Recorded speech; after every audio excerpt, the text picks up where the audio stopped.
और सबसे बड़ी बात, हमने गलती कुछ नहीं करी, हम उठा कर इन तिंदरवाड़ा सदर थाना में रखे 12 बजे हमने क्या कराया, हवन ये कराया, ये तो हिंदुत्व का बड़ा एजेंडा काटा है, हमने हिंदुए का काम कराया, उड़ा हवन कराया है और गंगा जल छिड़का, कोई गलत काम तो कराया नहीं। तो यदि उसके ऊपर हमारे ऊपर केस हो नहीं, हम रोज करांगे, रोज गंगा जल छिड़कांगे। या नलायक सरकार है, जहाँ भी इनके मतलब कदम पड़ेंगे गंगा जल छिड़क और हवन करके हम उस जगह को साफ करेंगे, इसमें कोई दो राय नहीं। इसका चाहे कितने केस लागो और चाहे फांसी तोड़ दो, कोई दिक्कत नहीं। सरकारें भ्रष्टाचारों की है, ये कितने घोटाले हुए सरकार में। आप रजिस्ट्री घोटाला देखिए, शराब घोटाला देखिए, लेकिन क्या सरपंच घोटाला करते कि अभी तक तो इन सरपंचों ने काम भी नहीं शुरू किया, कोई इनके पास ग्रांट भी नहीं आई, तो पहले चोर बता रही है सरकार। ये जो आप काले कपड़ों से डरते हो, ऐसा क्या कारण है? यानी इनके कारनामे काले हैं, हमारे तो कपड़े काले हैं, इनके कारनामे काले हैं। जिसके कारनामे काले होते हैं उनको काले कपड़ों से डर लगता है।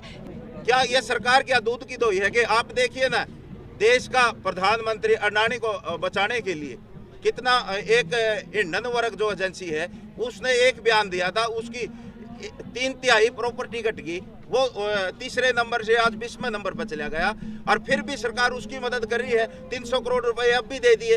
अब एक बात बताओ, भगत सिंह जयंती पे इतने बुरे बुरे मतलब गाने गायक ने और दुष्यंत ने नचवाए और खेल कोटा खत्म करके बच्चों को सड़क पे दौड़ाने लग रहा। केस तो उसको ऊपर होना चाहिए, दुष्यंत के ऊपर, जिसने बच्चे दौड़ाए। सरपंच एसोसिएशन भी विरोध कर रही है और उनको लगातार गिरफ्तार किया जा रहा है। देखो, सरपंचों का उनका अपना मामला है, तो उनका विरोध है कि टेंडरिंग जो है और एक राइट टू रिकॉल, इसको वापस लिया जाए। तो किसानों ने भी समर्थन किया है, ये उनकी मांग जायज है, वापस लेना चाहिए सरकार ने। भाई अगर सरकार ने 2-2.5 साल से जब चुनाव नहीं हो रहे थे, चुनाव क्यों करवाए? अगर इन पर ये कानून थोपने थे। आज छोटी सरकार है सरपंचों की, वो भी धरने पर बैठी है, किसान भी धरने पर बैठा, मजदूर भी धरने पर बैठा, छोटा व्यापारी कर्मचारी भी धरने पर बैठा। तो इसलिए सारा देश, आम जनता भी धरने पर बैठी हुई है। तो ये हमें नहीं पता ये देश किस तरफ जा रहा है। कल बजट आया था, बजट में आपने देखा होगा कि किसानों का भी बजट घटाने का काम किया है, नरेगा को भी कम करने का काम किया है, ये मजदूरों का भी नुकसान, शिक्षा बजट भी घटाया गया है, और सिर्फ एक चीज़ बढ़ाई गई है कि लोन, कि किसानों को कर्जा ज़्यादा से ज़्यादा दो। ये सरकार की नीति है कि जो किसानों की ज़मीन है उसको थियाने की। अगर किसान ज़्यादा कर्जा लेगा तो भरने के लिए किसान के पास कुछ नहीं है। हम चाहते हैं कि किसान को MSP मिले।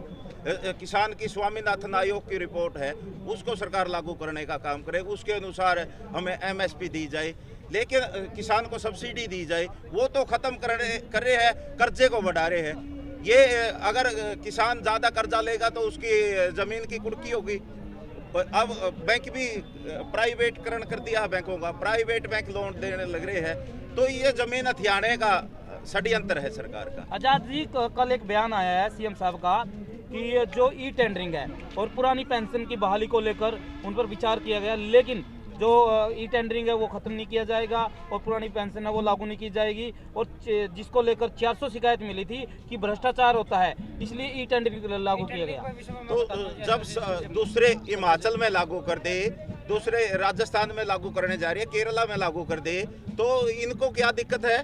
भाई पुरानी पेंशन बहाली करनी चाहिए। तो टेंडरिंग का जब सरपंच विरोध करते हैं, भाई 2 लाख में होता क्या है?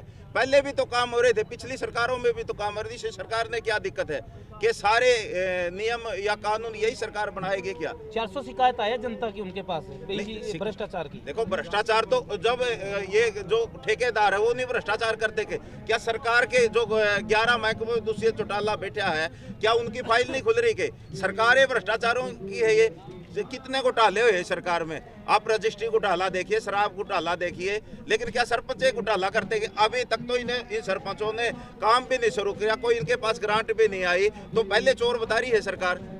क्या ये सरकार क्या दूध की दोई है? कि आप देखिए ना, देश का प्रधानमंत्री अडानी को बचाने के लिए कितना, एक ईंधन वर्ग जो एजेंसी है उसने एक बयान दिया था, उसकी 3/3 प्रॉपर्टी कट गई, वो तीसरे नंबर से आज 20वें नंबर पर चला गया, और फिर भी सरकार उसकी मदद कर रही है। 300 करोड़ रुपए अब भी दे दिए। तो ये सरकार कहाँ पाक साफ है, कहाँ दूध की धुली है? हम कहना चाहते हैं ये तो सिर्फ छोटे जैसे बड़ी मछली छोटी मछली को खाती है नहीं, उसी प्रकार का इस सरकार का रवैया है। ठीक है सर। हाँ जी सिकम जी अभी जब जो रविदास जयंती है वहाँ पर लड़कियों के जो काले कपड़े पहनी हुई है या कुछ भी पहने हुई है तो उनको कह रहे हैं कि उतार के आओ आप, मतलब ये क्या मकसद है? ये जो सरकार है ना, ये कहती है बेटी बचाओ बेटी पढ़ाओ, और इस सरकार के अंदर सबसे ज़्यादा शोषण बेटियों का है। आपने देखा है ये सरकार गाय गऊ यानी गंगा और बेटी का नाम लेकर आई थी सरकार में, और सबसे ज़्यादा इसी चीज़ का शोषण है। आप लोगों ने देखा होगा संदीप मंत्री है और एक हमारा अंतर्राष्ट्रीय महिला है, मतलब इस सरकार के अंदर सबसे ज़्यादा भ्रष्ट और बलात्कारी और गंदे लोग बैठे हैं जो बेटियों का शोषण करते हैं। जब इतने बड़े बड़े पदों के ऊपर बैठ के बेटियों का शोषण करते हैं और अब इनको काले कपड़ों से डर लगता है, ये इनकी मतलब ओछी मानसिकता है। इनको डर लगता है कि ये लक्ष्मीबाई की तरह आपका विरोध ना कर दे, क्योंकि आपने पता है एक बहन ने हमारी ने विरोध किया था पेवा में, तो इनको डर लगता है भाई विरोध ना करते। यदि इन लोगों ने हमारी मांगे नहीं मानी, विरोध से काम नहीं चलेगा, हम इनको विधानसभा और संसद से घसीट के सड़क के ऊपर लाने का काम करेंगे।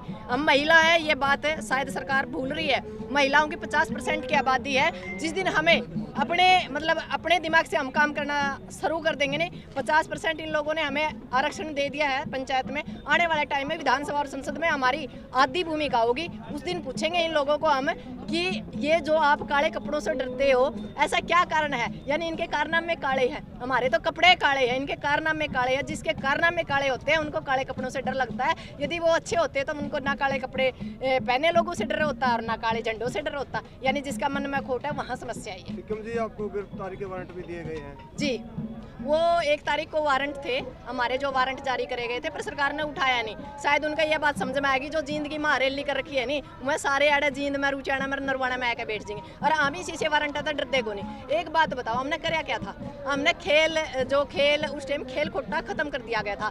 23 मार्च को भगत सिंह जयंती थी। आप एक बात बताओ, भगत सिंह जयंती पे इतने बुरे मतलब गाने गायक ने और दुष्यंत ने नचवाए और खेल कोटा खत्म करके बच्चों को सड़क पे दौड़ाने लग रहा। केस तो उसको ऊपर होना चाहिए, दुष्यंत के ऊपर, जिसने बच्चे दौड़ाए। और एक झूठ और बोली उसने, अगर भाई मान लो जो कपड़े हैं ना, कपड़े देवांगे जूते देवांगे, ना कपड़े दिए ना जूते दिए। और सबसे बड़ी बात, हमने गलती कुछ नहीं करी, हम उठा कर इन तिंदरवाड़ा सदर थाना में रखे। 12 बजे हमने क्या कराया, हवन यज्ञ कराया। ये तो इन देवताओं का बड़ा एजेंडा काटा है, हमने हिंदुए का काम कराया, उड़ा हवन कराया है और गंगा जल छिड़का, कोई गलत काम तो कराया नहीं। तो यदि उसके ऊपर हमारे ऊपर केस हो नहीं, हम रोज करांगे, रोज गंगा जल छिड़कांगे। या नलायक सरकार है, जहाँ भी इनके मतलब कदम पड़ेंगे गंगा जल छिड़क के और हवन करके हम उस जगह को साफ करेंगे। इसमें कोई दो राय नहीं। इसका चाहे कितने केस लागो और चाहे फांसी तोड़ दो, कोई दिक्कत नहीं। सिक्किम जी अंतिम सवाल है, आज अगर आपकी बातों को नहीं माना जाता है तो फिर आपका अगला कदम क्या? अगला कदम ये होगा, जो हमारे बड़े हैं या हमारी जो नरवाना की कमेटी है, क्योंकि यहाँ की अगवानी नरवाना की कमेटी कर रही है, जो भी ये मतलब स्वरूप देवेंगे या जो भी हमें रास्ता दिखाएंगे, हम उन पर फूल चढ़ाने का काम करेंगे। उचाना की कमेटी, नरवाना की कमेटी एक मिल के काम कर रही है। यदि नरवाना में कोई दिक्कत है तो उचाना साथ है, उचाना है तो नरवाना साथ है। यहाँ अगवानी नरवाना कमेटी की है, जो इन लोगों का फैसला होगा हम उसके ऊपर कार्रवाई करेंगे और फूल चढ़ाएंगे। खट्टर से मिलने के लिए कितने लोगों की 6 या 7 लोगों की एक डेलीगेशन बनाया है और उसको कहा है भी जैसे वो हवाई जहाज से उतरते हैं उसी टाइम उनके साथ बातचीत होगी। यदि बातचीत का कोई स्वरूप बनता है, हमारे अंदर एक दूसरे के अंदर सहमति बनती है तो ठीक है, नहीं तो हम विरोध करेंगे। हम विरोध के लिए पूरी तरह